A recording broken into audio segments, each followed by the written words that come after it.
So this is a podcast about transitions, and Louis and I are back. And if you listen to our first podcast, you'll know that we discussed what it is, that major transition, because it was my personal issue, of a parent going into a retirement village and all the issues around that.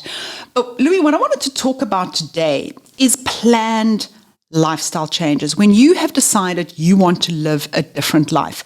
We are seeing it with COVID. I can't tell you the number of friends and people that I know who've said, I've realized life is short and I don't want to be living this life anymore. And they're either moving cities, they may be immigrating, they may be quitting jobs and starting their own business. There's been these really massive changes. And I must be honest, when I listen to them, I'm not always convinced they've thought it through that carefully. So if you are thinking of a major life change, listen to this podcast first.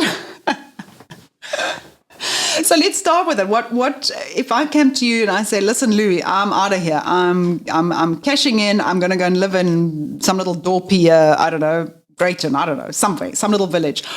Like, how do you approach it when somebody's facing a big decisions like that?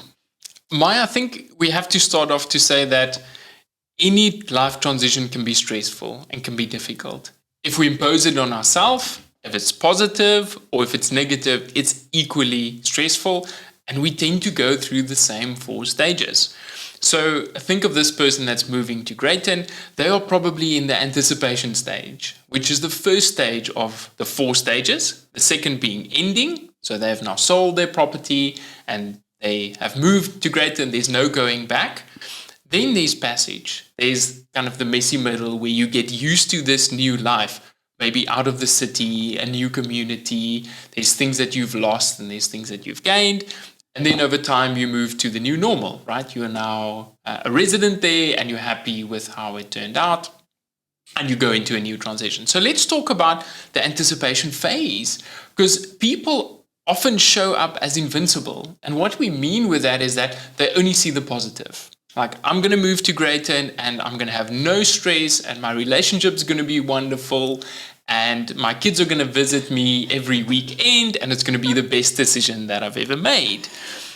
In life, unfortunately, there's always 2 sides of the story. There's the good things and there's the less good things. So what we would start off with is to just understand the reason behind the move. Tell us a little bit more about what went into thinking about this. What impact does that have on your spouse and on your family members and who else is involved in the decision? And you think of painting a picture of this decision and you want to just color it in.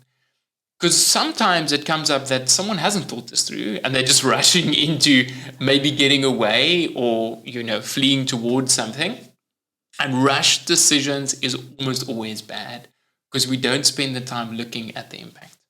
Absolutely. No, I do think, I go through it. Sometimes there's a moment that I'm hiking in the mountain on the weekend. I just think I want this to be my life every day. I just don't want the deadlines. I don't want to have another podcast I have to do. No, I'm joking. I love my podcast. But another article I have to write, all that pressure and deadlines. And I just want to escape. And sometimes that feeling of escape leads you to think, well, maybe if I opted out, maybe if I downsize, maybe if this, maybe if that. But ultimately, I'd probably be bored within 2 weeks and it would be a big mistake. So how do you kind of, decide that this is actually what you want and it's not a knee-jerk reaction to an event that is happening to you? I mean, like COVID was an event, or it's just something that's really just bad at work. I mean, how do you process what you can do without actually making a major life change? I think part of it's just slowing down and then saying, okay, well, what is behind this change? Like, why do I want so badly to not have any stress? Because stress is actually a good thing, right? It helps us to grow and it helps us to have a purpose, and we can be creative and we can give back to the world. So sometimes the thing that we're running away from is actually the thing that we should be leaning into. And I think we all have blind spots, right? Those are the things that are sitting here that you can't see on your own, maybe because you don't want to, or maybe you've had trauma in the past and maybe you've just been trained to ignore that. So having someone that can shine a light on those blind spots, not to say, oh, have you considered this, but to actually help you start thinking and to open up those blind spots and actually say, well, what does life look like 2 months after you've moved? What does a Tuesday morning look like? Tell me about that. What about that is important to you?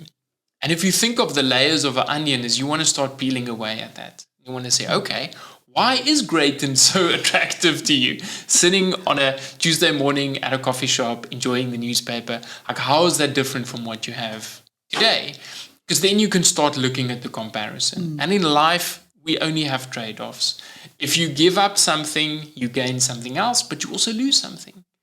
And so starting out saying, what are you giving up to make this move possible, I think creates a more fuller picture so that someone can start thinking, is this really what they want?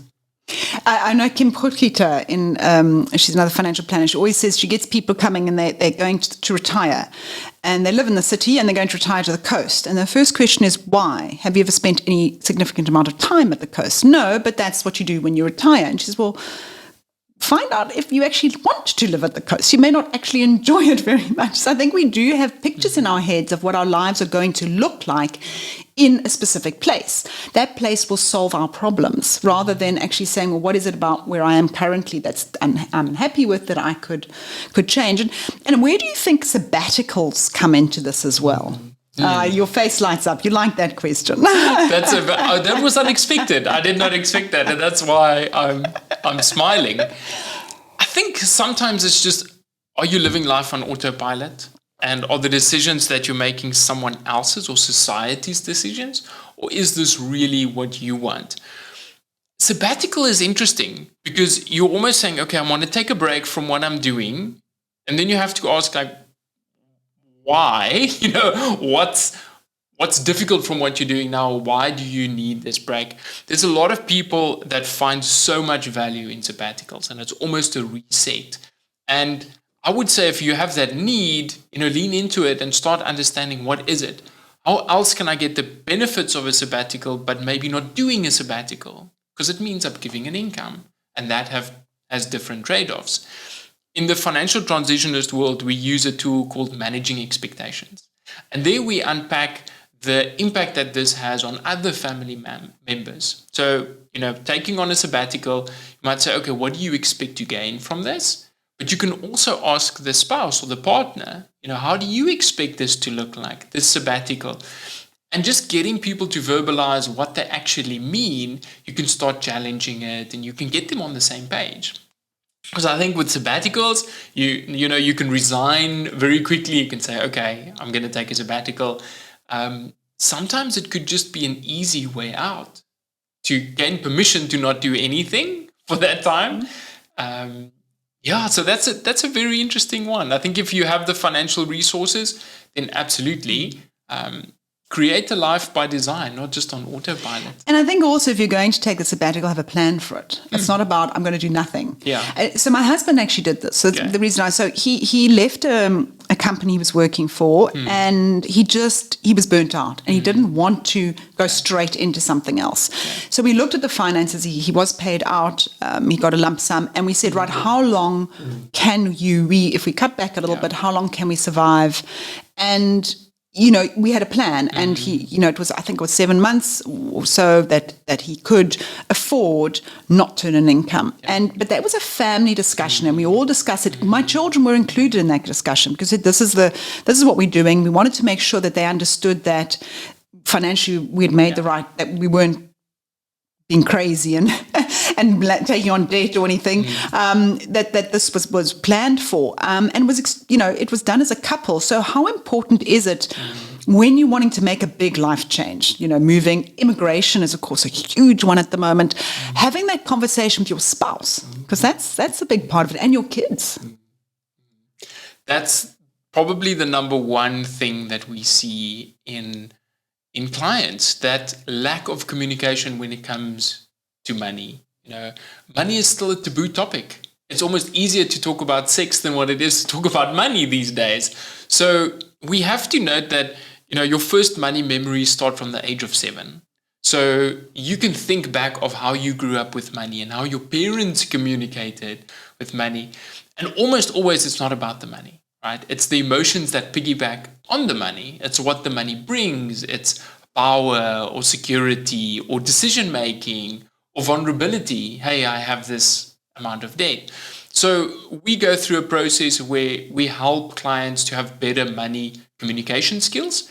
And that starts off with an awareness of how do you show up? What type of methods do you like communicating? And I'm not talking about written versus email. I'm talking about, do you want to know who's involved? Do you want all the facts? Do you want the bottom line? Should we soften the tone of communication? Because then the other party, and this can be a spouse or financial planner, can change the way they deliver the message.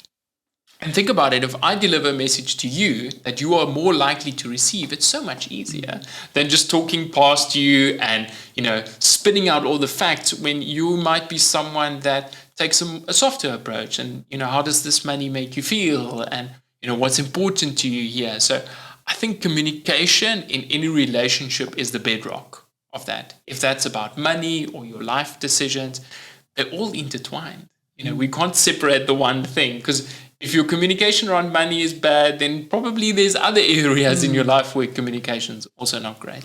And I think you've also got to make sure you're both on the same page, because I tell you that's the small town thing is very big at the moment. And I often find that there's a spouse who's not keen on it. The one spouse is like, well, I like the city. I like where I live. I'm happy in my job. The other one wants to go and farm chickens, has never farmed chickens ever in his or her life, but is going to farm chickens. And which is perhaps an extreme reaction to a situation. But what if the partner doesn't want to leave the city? So I think those are many of the conversations that I'm seeing, certainly among my peer group, that is where people are having difficulty. They want their lives to go in different directions. And that's difficult. It can often lead to resentment. You wanted to move to this small town and it was your decision. So every time there's a bad day or the chicken dies, it's, well, you see, you, and you've got to be very careful of that. You need to be on the same page because hopefully your marriage, you're on the same page and you're living life together. Just like you can't do financial planning with just one party. You hopefully have similar goals and similar dreams and similar objectives. And maybe it is a part in your life where, the paths are splitting. And maybe that means, looking at alternatives. But just starting to have that conversation in a space where you feel safe with someone that you trust, that's not going to judge you and that's not going to want to change anything. I think that's key because, we have to be ready to do this. No one can push you into this conversation. I think that's key. And sometimes we get frustrated with our spouses or the partners. Oh, you just need to have this conversation or just need to do this.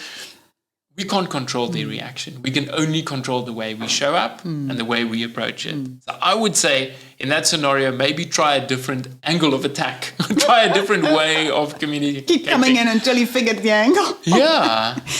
But it's interesting. So when my husband made the decision to take a sabbatical, I also had to articulate my expectations. And my expectation was you're not going to sleep until 10 o'clock in the morning, wander around your pajamas eating cereal whilst I'm working, because I will feel very resentful. So you need a plan. And, it could be getting up, going cycling, which is what he wanted to do. And, there had to be things that I saw him being active because it would have driven, and I was honest about that, it would have driven me stark raving mad. So I think you also have to have rules of engagement. Rules of engagement. But, you mentioned financial planning and being on the same page financially. Okay, so now you've made the decision. You've had this discussion. You're going to sell your big property. You're going to downsize. You're going to move to the little village or overseas or whatever it is. Do you know how many people I know who do this without any financial planning or any numbers being drawn up? So, how critical that is and looking at the numbers. Or do you think you should just blindly jump? Because the numbers will tell you not to do it. It's the age-old thing. You don't know what you don't know, right? So for you to first know what you don't know, you need someone to point out. Maybe you should think about the taxes or what is the implication of moving? How are you going to support this new lifestyle? There might be different expenses. That can be a family member. It can be a financial planner. I think why financial planners are ideal for this is because we're trained to know what to ask. You don't have to sift through everything. You can look at the pieces that are critical and you can help someone, I think, relieve the anxiety of the unknown. Because when we don't know, we're surprised by what comes up. And then we have to figure out a plan. And that immediately creates this stress response. What am I going to do now? I have to pay the capital gains tax on this property. I never thought about it. So every time there's a big life change and you go on autopilot, unfortunately, you make decisions that are often not in your best interest or the interest of your family. So slowing down, looking at the numbers. Sometimes you just need to take that leap of faith, right? If it's something that you truly value and if it's something that's super important to you and your family, there's always a way, because it means that you're trading off something. You can maybe work a little bit longer. You can pass away a little bit sooner. Sometimes you don't have that choice. You can trade off your lifestyle. You can sell some assets. You can generate other sources of income.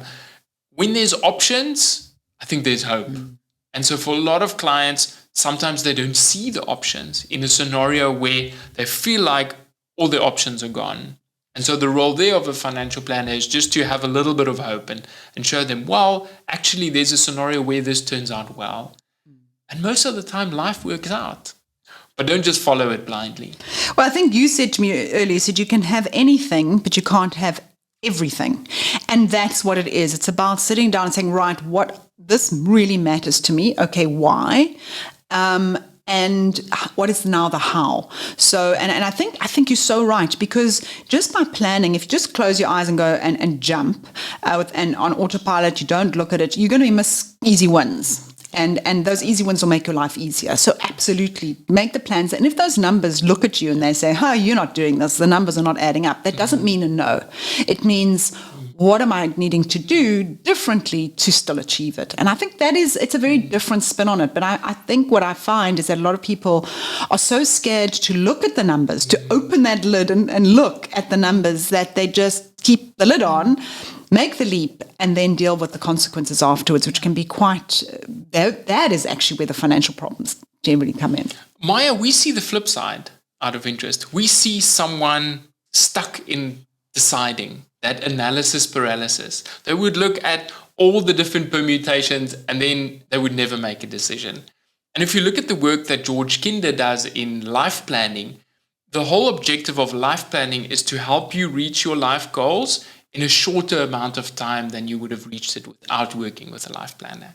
So sometimes it's just motivating that client to take that leap of faith. If it's something that aligns with his values, what's important to the family, and if there's a really good chance that they will make it.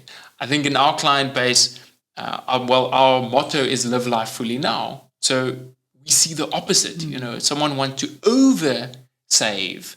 And so finding that balance between enjoying your assets and enjoying your life, but also being responsible to plan for the future. I think that's a personality. That's going to be personality. Yeah, so you get people who are really conservative and afraid to make change. And then you get other people who just say, what the hell, it'll work out one way or the other. Yeah. And somewhere within there, obviously, is the happy medium. And that is the financial plan, is what you're playing. You've got to sit there and say, right, what kind of personality am I dealing with? Let me put it all together. So, I think this is really, really fascinating. And I hope the listeners have got something out of this, because I am seeing this, and I think we're going to see more of it. There's a lot of uncertainty, living costs, petrol, kids' education. People are being really squeezed financially, and they feel like they're going to work every day in this job they're not really enjoying, struggling to keep things going. And the why, who am I? What am I doing here? I think is becoming more and more, critical. Yeah. So that's obviously So take this, find yourself a good planner like Louis anyway, or a psychologist or a counselor or someone who can really talk you through what is driving your lifestyle decisions.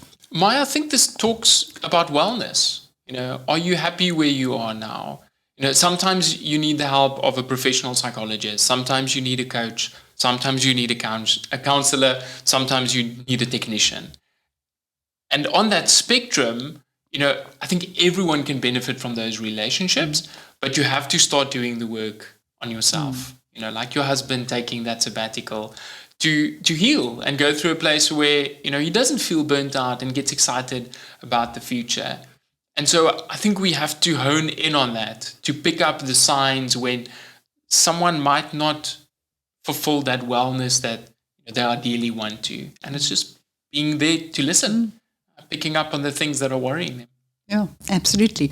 Well, thanks, Louis, and I look forward to our next conversation. I think our next conversation we're going to be focusing on, well, the sad reality of death and widows and being left. When something happens to your partner. I'm looking forward to that conversation. Is probably not the right word, but I think it's going to be a really, really interesting one.